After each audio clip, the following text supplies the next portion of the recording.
నమస్తే అండి. ఇవాళ మనం వినబోయే కథ మరో అవకాశం. రచించిన వారు సురేఖ దేవల గారు. ప్లీజ్ డాక్టర్, ప్లీజ్ ఈ ఒక్కసారికి సహాయం చేయండి, కన్నీళ్లతో ఆర్దిస్తూ అడిగింది మహతి. ఒకసారి మనిషిగా ఆలోచిస్తే నువ్వు అడిగినది సమంజసమే, కానీ ఒక డాక్టర్గా నా వైద్య వృత్తికే ద్రోహం చేసినట్లు. ఈ విషయం నీకు అర్థం కావడం లేదా? కోపం, ఆవేదన మిళితమైన స్వరంతో అంది స్వరూప. మీరు చెప్పింది అక్షర సత్యం కాదనను, కానీ మీరు చేస్తున్న పని వల్ల నాలాంటి అమాయకులు ఇక ముందు బలికాకుండా ఉంటారు.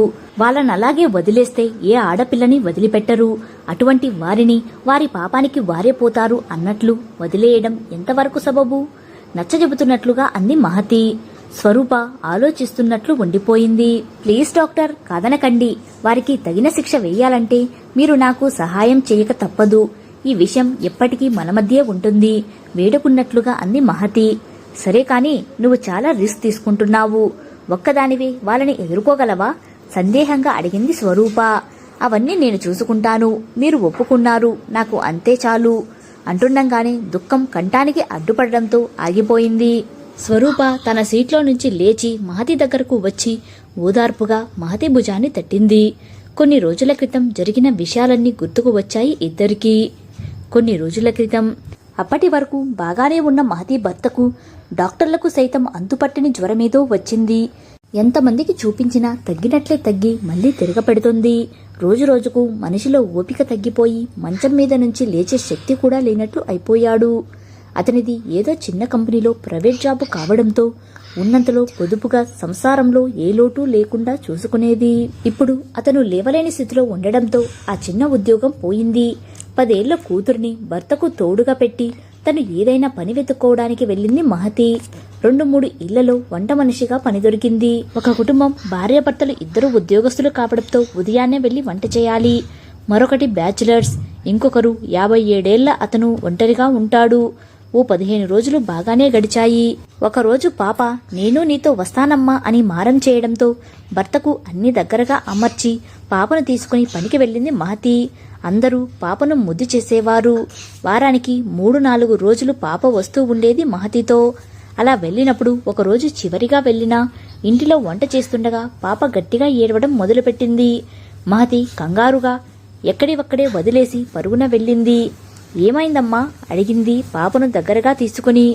పాప ఏం చెప్పకుండా ఏడుస్తూనే ఉంది. దేన్నో చూసి భయపడిందేమో.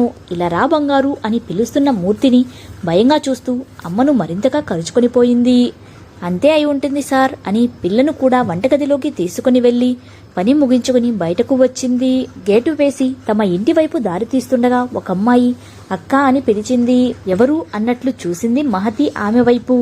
ఆమె తటపటాయిస్తున్నట్లుగా చూసింది.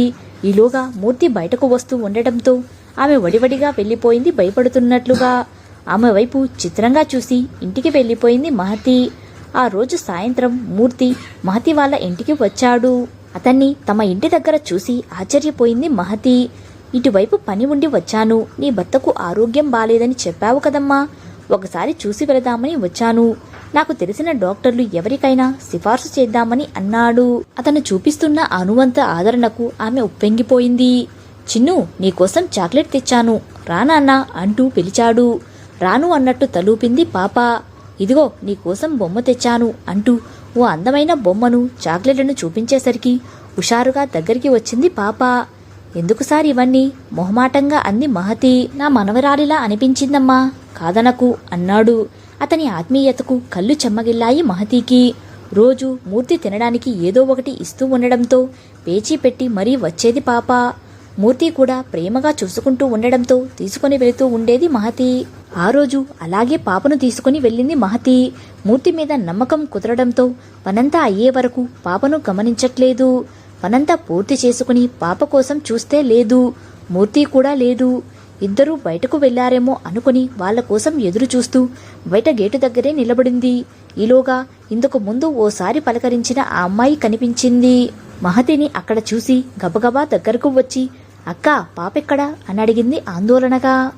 ఆ అమ్మాయి వైపు ఆశ్చర్యంగా చూస్తూ సార్ తీసుకుని వెళ్ళినట్లున్నారు, వాళ్ల కోసమే చూస్తున్నా. ఇంతకీ నువ్వెవరు అంది మహతి. నా గురించి తరువాత చెప్తాను, పాపను వాడితో పంపకు అక్కా. నువ్వు కూడా ఇక్కడ పని చెయ్యకు, అది నీకు చాలా ప్రమాదం అంది హడావిడిగా. ఆ మాటలు విని భయపడి, ఏమంటున్నావు నువ్వు? అంది వణుకుతున్న స్వరంతో. నిజమక్క, వాడే కామంతో కళ్ళు మూసుకొనిపోయిన పశువు. చిన్నపిల్లలను కూడా వదలకుండా అసభ్యమైన రీతిలో ముట్టుకుంటూ ఏదేదో చేస్తూ ఉంటాడు. అందుకే చెప్తున్నా అంది ఆ అమ్మాయి. భయంతో వణికింది మహతి. తన కూతుర్ని ఏం చేస్తాడో అని కళ్ళ వెంట నీళ్లు వచ్చేశాయి. ఇవన్నీ నీకెలా తెలుసు? తడబడుతూ అడిగింది మహతి. నాకు తెలిసిన వాళ్ళు ఇక్కడ పనిచేసేవారు. ఆమెకు ఒక పాప 8 ఏళ్ళు. మొదట్లో లాలనగా మనవరాలు అన్నట్లు దగ్గరకు తీసుకుని తర్వాత వాడి వికృత చేష్టలు అన్నీ చూపించాడు. ఆ పసిది చావు బ్రతుకుల మధ్య 4 రోజులు కొట్టుకుని చచ్చిపోయింది. పోలీస్ కంప్లైంట్ ఇద్దామన్నా డబ్బుతో అందర్నీ కొనేశాడు. దానితో ఏమీ చేయలేక ఆ పాప తాలూకా వాళ్ళు ఊరెదిలి వెళ్ళిపోయారు. వీలైనంత తొందరగా ఇక్కడి నుండి బయటపడు అని గబగబా చెప్పేసి సందు చివరన వస్తూ కనిపించిన మూర్తిని చూసి పారిపోయింది ఆ పిల్ల. తన కూతురి చేతిని పట్టుకుని వస్తున్న మూర్తికి వడివడిగా ఎదురు వెళ్లి అతని చేతిలో నుండి కూతుర్ని లాక్కుని రేపటి నుండి పనిలోకి రానండి అని బెదురుగా తడబడుతూ చెప్పేసి పరుగులాంటి నడకతో కూతుర్ని తీసుకుని వెళ్లిపోయింది మహతి. ఆ మర్నాడు భర్త దగ్గర కూతుర్ని ఉంచి మిగతా ఇళ్లలో పనికి వెళ్లి వచ్చేలోపు కూతురు కనిపించలేదు. మూర్తిగారు వచ్చి పాపను తీసుకుని వెళ్లారు చెప్పాడు భర్త. అది వింటూనే ఒక్కసారిగా నిస్సత్తువ ఆవరించినట్లయి ఉన్న చోటే కూలబడింది. వెంటనే భర్తకు కూడా చెప్పకుండా మూర్తి ఇంటికి పరుగున వెళ్ళింది. నా కూతురెక్కడా? ఎర్రబడ్డ కళ్ళతో కోపంగా అడిగింది మహతి. ప్రస్తుతానికి క్షేమంగానే ఉంది. చాలా అలసిపోయినట్లున్నావు. ఇలా కూర్చో, మాట్లాడుకుందాం అన్నాడు ఆమెను తినేసేలా చూస్తూ. ఆ చూపులకు ఒంటి మీద బట్టలు ఉన్నా వ్యవస్థగా ఉన్నట్టు ఫీలయింది. బాధ, ఆవేదన, భయం, కోపం, నిస్సహాయత అవన్నీ పోటీపడి ఆమె మీద దాడి చేస్తున్నాయి. శరీరమంతా వణుకుతోంది ఆమెకు. మాటలతో కాలయాపన ఎందుకులే గాని సూటిగా అసలు విషయానికి వచ్చేస్తున్నా. రాత్రి 9 అయ్యేసరికి చక్కగా ముస్తాబై ఇక్కడికి రావాలి. లేదంటే నీకు నీ కూతురు దక్కదు. ఆ తర్వాత నీ ఇష్టం అన్నాడు తాపీగా. కాళ్ల కింద భూమి కంపించినట్లు అనిపించింది. ఇది నీకు న్యాయం కాదు. పొట్టకూటి కోసం వస్తే ఇలా చేయమనడం నీకు భావ్యం కాదు. కూతురిని అన్నారు. కూతురిని ఈ విధంగా కోరుకోవడం ఏం న్యాయం? దయచేసి నా బిడ్డను వదిలేయండి, మీ కాళ్ళు పట్టుకుంటాను అంటూ ఎంత ప్రాధేయపడినా కనుకరించలేదు మూర్తి. చూడు, నేను చెప్పింది చేస్తేనే నీ కూతురు నీ దగ్గరకు వస్తుంది. లేకపోతే నీ కూతురు ఎక్కడుందో ఈ జన్మలో నువ్వు కనుక్కోలేవు. ఈ వావి వరసలతో నాకు పనిలేదు కర్కశంగా అన్నాడు మూర్తి. తను ఉన్న పరిస్థితి ఏమిటో బాగా అర్థమైంది. తప్పించుకోవడం అసంభవం. తన మాన ప్రాణాల కంటే కూతురి క్షేమం ముఖ్యమనిపించింది. చిన్న బిడ్డ కోసం ఏం చేయడానికైనా సిద్ధపడింది. పెదవి పలికే మాటకు, చూసే చూపుకు, మనసు పొరల్లో దాగున్న దుర్మార్గానికి సంబంధం లేకుండా ప్రవర్తించే ఇటువంటి వారిని నమ్మినందుకు తనను తానే నిందించుకుంది. వాడి అరాచకానికి బలైంది. వాడొక్కడే కాదు, వాటి స్నేహితులు మరో 3. రాక్షసత్వానికి ప్రతీక వాళ్ళు. లేచి కుదురుగా 2 నిమిషాలు కూడా నిలబడలేని పరిస్థితి. అంతగా హింసించారామని.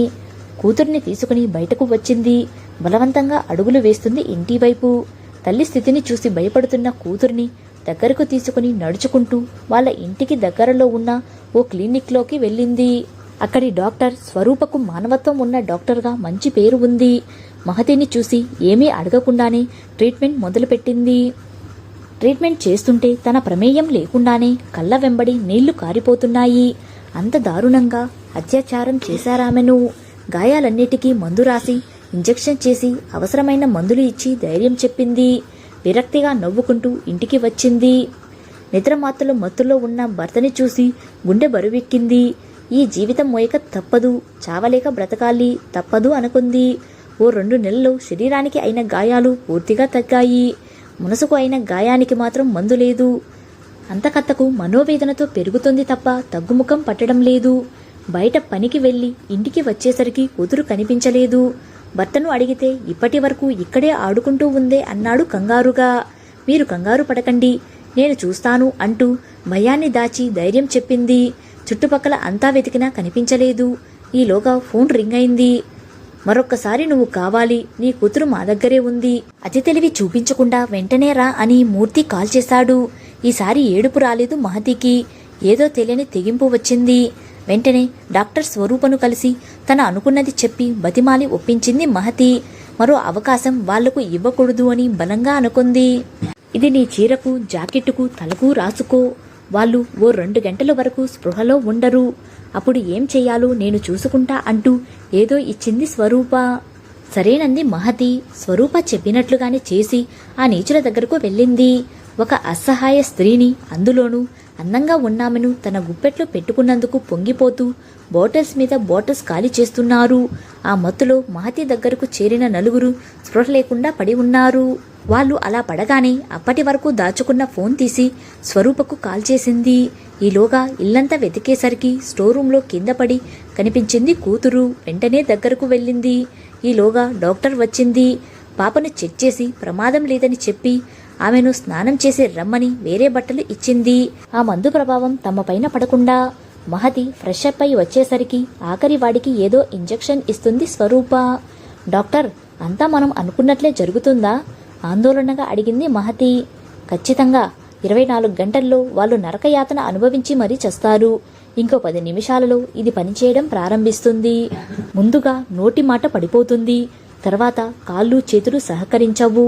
మరో గంటకు వాళ్ళ శరీరం వికృతంగా మారి దుర్గంధంతో కూడిన రసి వస్తూ ఉంటుంది. అది విపరీతమైన నొప్పి కలగజేస్తుంది. 24 గంటల్లో బ్రతుకు మీద ఆశ చచ్చిపోయి మరణం మీద ప్రేమ పెరిగిపోతుంది. మొదటి గంటలోపే ఈ నరకం కంటే చనిపోవడం మేలు అనిపిస్తుంది. కానీ చావలేరు. మరణం వచ్చే వరకు ఈ 24 గంటల్లో చిత్రవద అనుభవించి చస్తారు అంది స్వరూప ఆవేశంగా. మహతికి సంతోషంతో మాటలు రాలేదు. ఇంతకీ ఈ మెడిసిన్ మీకెలా దొరికింది డాక్టర్? అడిగింది మహతి. నిర్భయ ఘటన జరిగిన సమయంలో ఇటువంటి రాక్షసులను మామూలుగా శిక్షించి వదలకూడదు అనే ఆలోచన వల్ల నా స్నేహితురాలు ఒక ఆమె ఎవరికీ తెలియకుండా రహస్యంగా ప్రయోగాలు చేసి కనిపెట్టి నాకు ఇచ్చింది. రాక్షసత్వం నిండిన నేరస్తులపై ప్రయోగించమంటూ. కాని నేనే చట్టాన్ని చేతుల్లోకి తీసుకోకూడదంటూ వాదించాను. ఆ మందును నా దగ్గరే పెట్టి దీని అవసరం వస్తే మాత్రం ఖచ్చితంగా ఉపయోగించమని నాకు ఇచ్చి వెళ్ళింది. అది ఇప్పుడు ఇలా ఉపయోగపడింది అంది స్వరూప ఉద్వేగంతో. మీకెలా కృతజ్ఞతలు చెప్పాలో అర్థం కావడం లేదు డాక్టర్ అంటూ ఆమె కాళ్లపై పడిపోయింది మహతి. ఇది నా బాధ్యత. ఇటువంటి చీడపురుగులకు మళ్లీ మళ్లీ తప్పు చేసే అవకాశం ఇవ్వకూడదు. నేరానికి తగ్గట్టుగా శిక్ష కూడా ఉండాలి. అలా ఉంటేనే నేరం చేయడానికి భయపడతారు అని చెప్పి మహతిని పాపను తీసుకుని బయటకు వచ్చి ఇల్లు తాళం వేసేసింది స్వరూప. ఆ తరువాత 24 గంటలు ప్రత్యక్ష నరకాన్ని చవిచూసి నరకయాతన అనుభవించి చనిపోయారు ఆ నలుగురు. కథ సమాప్తం. కథ నచ్చితే లైక్ చేయండి. ఇలాంటి మరిన్ని వీడియోస్ కోసం మన ఛానల్ని సబ్స్క్రైబ్ చేసుకోండి. మరో మంచి కథతో మళ్ళీ కలుద్దాం. Thank you.